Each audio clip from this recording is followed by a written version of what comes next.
আসসালামু আলাইকুম, স্বাগতম জানাচ্ছি বিবিসি নিউজ আন্তর্জাতিক সংবাদে। শুরুতেই সংবাদ শিরোনাম, এরপর বিস্তারিত। ঈদের দিনে ইসরায়েল যুক্তরাষ্ট্রের অর্ধশতাধিক স্থাপনায় ইরানের হামলা। মধ্যপ্রাচ্যে আরও যুদ্ধজাহাজ ও কয়েক হাজার সেনা পাঠাচ্ছে যুক্তরাষ্ট্র। এবার ব্রিটিশ ঘাঁটিতে ব্যালিস্টিক ক্ষেপণাস্ত্র হামলা করল ইরান। ইরানের হামলা করায় যুক্তরাষ্ট্রে অস্ত্র রপ্তানি বন্ধ করল সুইজারল্যান্ড। দর্শক, এতক্ষণ শুনছিলেন সংবাদ শিরোনাম। এখন বিস্তারিত। আপনি যদি ইসরায়েলের ধ্বংস চান এবং মুসলিমদের পাশে থাকেন, তাহলে ভিডিওতে লাইক করে চ্যানেলটি অবশ্যই সাবস্ক্রাইব করে দিবেন এবং আপনার মূল্যবান মতামত অবশ্যই কমেন্টে লিখে জানিয়ে দিবেন। এখন বিস্তারিত। ঈদের দিনে ইসরায়েল যুক্তরাষ্ট্রের অর্ধশতাধিক স্থাপনায় ইরানের হামলা।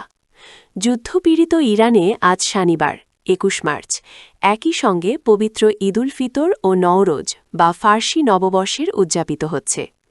এই দ্বৈত উৎসবের শুরুতেই গণহত্যাকারী ইসরায়েল ও তাদের সহযোগী যুক্তরাষ্ট্রের স্থাপনা লক্ষ্য করে ৭০তম ধাপের ক্ষেপণাস্ত্র ও ড্রোন হামলা চালিয়েছে ইরানের ইসলামী বিপ্লবী গার্ড বাহিনী আইআরজিসি।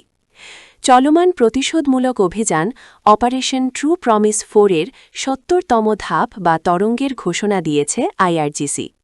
তারা জানিয়েছে, সর্বশেষ ধাপে এই অঞ্চল জুড়ে মার্কিন ও ইসরায়েলি শাসনের দখলে থাকা ৫৫টিরও বেশি স্থানকে লক্ষ্যবস্তু করা হয়েছে। মধ্যপ্রাচ্যে আরও যুদ্ধজাহাজ ও কয়েক হাজার সেনা পাঠাচ্ছে যুক্তরাষ্ট্র। মধ্যপ্রাচ্যে আরও যুদ্ধজাহাজ এবং কয়েক হাজার সেনা পাঠাচ্ছে যুক্তরাষ্ট্র। দেশটির নাম প্রকাশে অনিচ্ছুক কর্মকর্তাদের উদ্ধৃত করে একাধিক সংবাদ প্রতিবেদনে এই তথ্য জানানো হয়েছে। যুক্তরাষ্ট্রের গণমাধ্যমের বরাত দিয়ে বিবিসির প্রতিবেদনে বলা হয়েছে, ওই মার্কিন কর্মকর্তারা জানিয়েছেন, ক্যালিফোর্নিয়া ভিত্তিক যুদ্ধজাহাজ ইউএসএস বক্সার এবং ১১তম মারিন এক্সকাদেশনারি ইউনিটের প্রায় ২৫০০ মারিন সেনা মধ্যপ্রাচ্যের দিকে রওনা হবেন। একজন কর্মকর্তা রয়টার্সকে জানিয়েছেন, নির্ধারিত সময়ের ৩ সপ্তাহ আগেই পশ্চিম উপকূল থেকে সরিয়ে এনে তাদের মোতায়েন করা হচ্ছে। এদিকে ইরানের নৌবাহিনী, বিমানবাহিনী, বিমান বিধ্বংসী ব্যবস্থা, রাডার এবং নেতাদের নাম উল্লেখ করে যুক্তরাষ্ট্রের প্রেসিডেন্ট ডোনাল্ড ট্রাম্প বলেছেন, এরা সবাই নিশ্চিহ্ন হয়ে গেছে। তিনি বলেন, ওইখানে এখন আর কেউ নেতা হতে চায় না। এবার ব্রিটিশ ঘাঁটিতে ব্যালিস্টিক ক্ষেপণাস্ত্র হামলা করল ইরান। ইরানের উপর চাপিয়ে দেওয়া যুক্তরাষ্ট্র ও ইসরায়েলের অসম যুদ্ধ নতুন মোড় নিয়েছে। এবার সরাসরি ব্রিটিশ সামরিক ঘাঁটিতে প্রতিশোধমূলক হামলা চালিয়েছে তেহরান।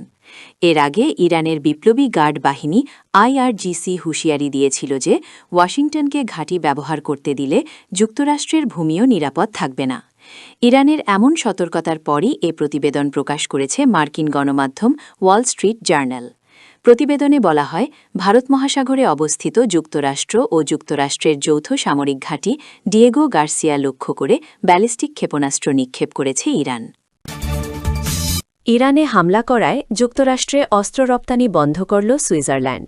গণহত্যাকারী ইসরায়েল ও তাদের সহযোগী যুক্তরাষ্ট্র যৌথভাবে ইরানে আগ্রাসন শুরু করায় ক্রমেই একঘেরে হয়ে পড়ছে ওয়াশিংটন ও তেল আভিভ। একের পর এক দেশ তাদের দিক থেকে মুখ ফিরিয়ে নিচ্ছে। এমনকি দীর্ঘ পরীক্ষিত মিত্ররাও ইরানের বিরুদ্ধে সহযোগিতা করতে রাজি হচ্ছে না। এবার ইউরোপের আরেক দেশ সুইজারল্যান্ডও এই তালিকায় যুক্ত হল। সুইজারল্যান্ড শুক্রবার ২০ মার্চ জানিয়েছে, ইরানের সঙ্গে চলমান যুদ্ধের কারণে তারা যুক্তরাষ্ট্রে অস্ত্র রপ্তানির জন্য কোম্পানিগুলোকে লাইসেন্স দেবে না। এক্ষেত্রে দেশটি তাদের দীর্ঘদিনের নিরপেক্ষতার নীতিকে কারণ হিসেবে উল্লেখ করেছে। শুক্রবার বিবৃতিতে দেশটির সরকার বলেছে, ইরানের সঙ্গে আন্তর্জাতিক সশস্ত্র সংঘাতে লিপ্ত দেশগুলোতে যুদ্ধাস্ত্র রপ্তানি এই সংঘাত চলাকালীন অনুমোদন করা যাবে না। এতে আরও বলা হয়, বর্তমানে যুক্তরাষ্ট্রে যুদ্ধাস্ত্র রপ্তানির অনুমতি দেওয়া সম্ভব নয়।